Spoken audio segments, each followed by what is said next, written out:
yours, I wanna be yours, I wanna be yours, wanna be yours.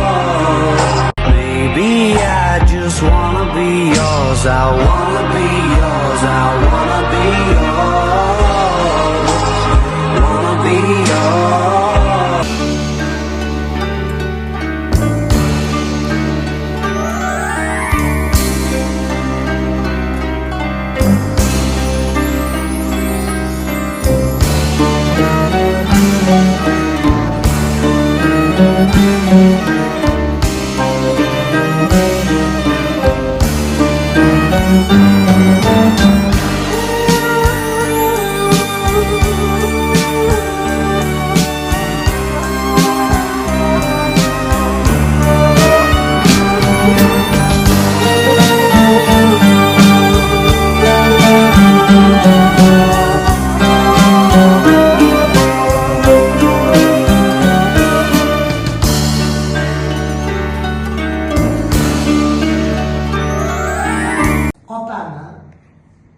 Сестру, Dugonami, подругami, подругу, Hasanni, Хасана, Zuhrani, Зухру, Koshkami.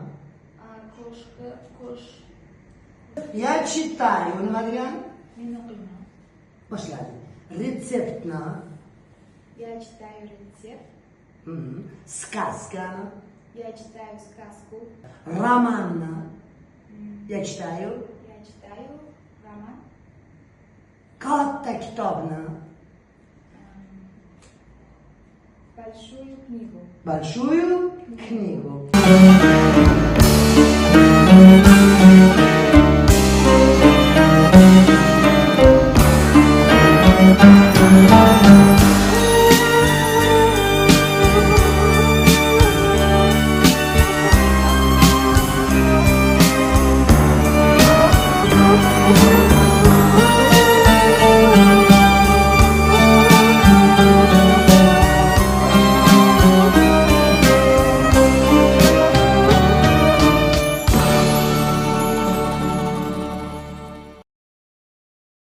E'tibor berganmisiz? Ruslar gohida хороший, gohida хорошо, gohida удобный yoki gohida удобно.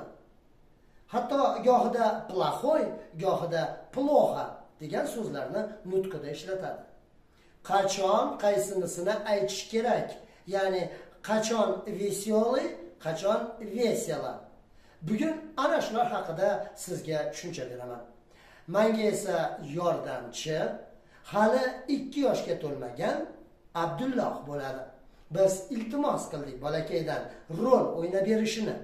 Ya'ni ana shu Abdullohni roli yordamida hozirgina ko'targan masalani sizga tushuntiraman. Demak, qachon хороший, qachon хорошо. Красивый, красиво. Har ikkala so'z ham o'zbek tiliga chiroyli deb tarjima qilinadi. Hozir ikkita gap aytaman. E'tibor bering. Qachon красивый deyapman, qachon красиво deyapman. Это Абдуллах. Он красивый мальчик. Он пишет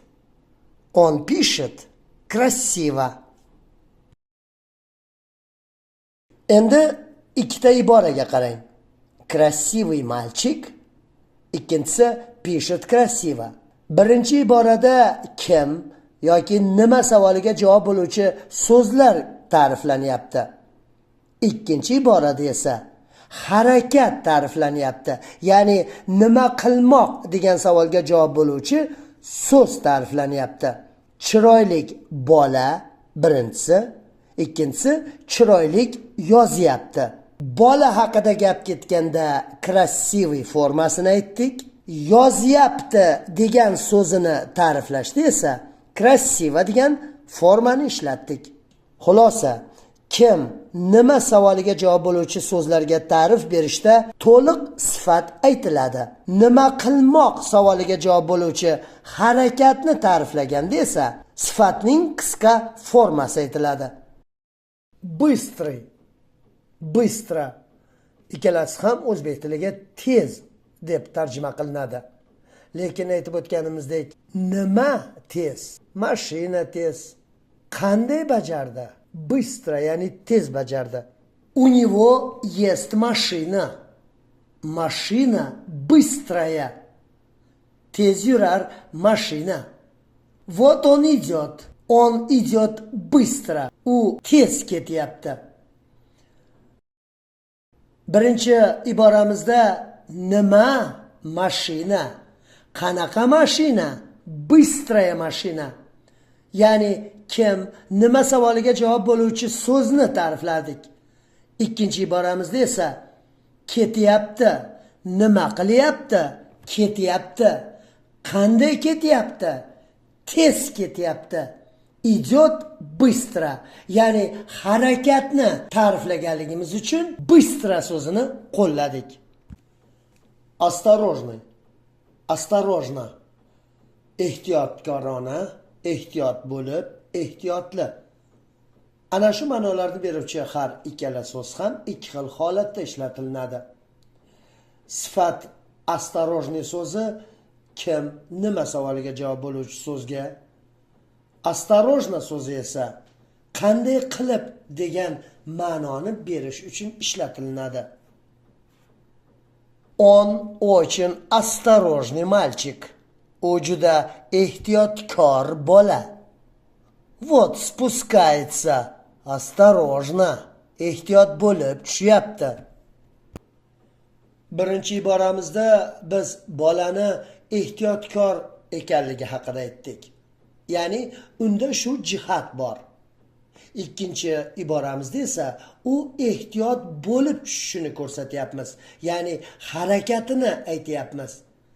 Va nima qilmoq savoliga javob bo'layotgan.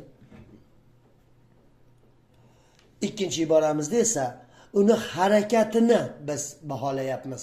Ya'ni ehtiyot bo'lib tushyapti, qanday qilib tushyapti. Bu yerda biz осторожно so'zini ishlatdik. Громкий, громко. Har ikki so'z ham o'zbek tiliga baland degan ma'noni beradi. Ya'ni tovushga nisbatan ishlatilinadi. У него громкий голос. Ovozi baland.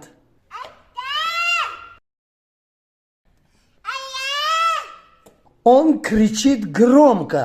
U baland baqiryapti. Birinchi holatda biz bolakayni ovozini baland ekanligini gapirmoqchi bo'ldik. Shuning uchun ham громкий degan formasidan foydalandik. Nima baland? Ovoz baland. Громкий голос. Ikkinchi holatimizda esa u qanaqa baqiryapti? Baland baqiryapti. Bu yerda nima qilyapti degan savolga javob berishni ta'riflayapmiz. U qanday baqiryapti? Baland baqiryapti. Ya'ni громко. Кричит громко. Baland baqiryapti. Bu yerda ovozni yoki birorta narsani biz baland pastligi haqida gapirmayapmiz. Bu yerda bolani qanday bajarayotganligini ta'riflash uchun громко so'zini ishlatyapmiz. Удобный, удобно. Siz ushbu so'zlarni o'zbek tilida qulay deb tarjima qilinganligini bilsangiz kerak. Sizga biror narsa qulay bo'lishi mumkin, hatto kiyim-kechak.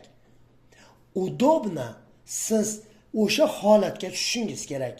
Keling, misolda ko'ramiz. Demak, Abdullohni stulchasi unga juda ham qulay, ya'ni bo'yiga mos, удобный.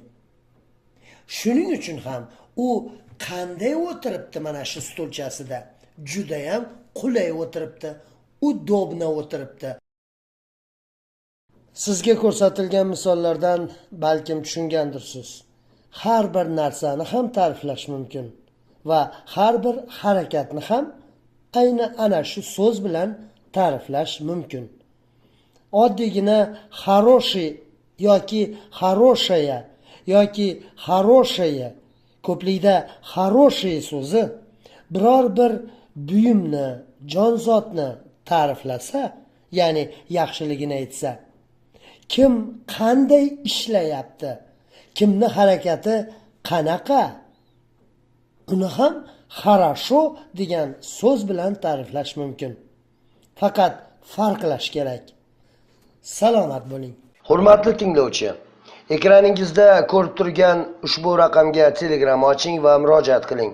Shunda siz shaxsan Telegram orqali mendan individual dars olishingiz va rus tilini o'rganishingiz mumkin bo'ladi.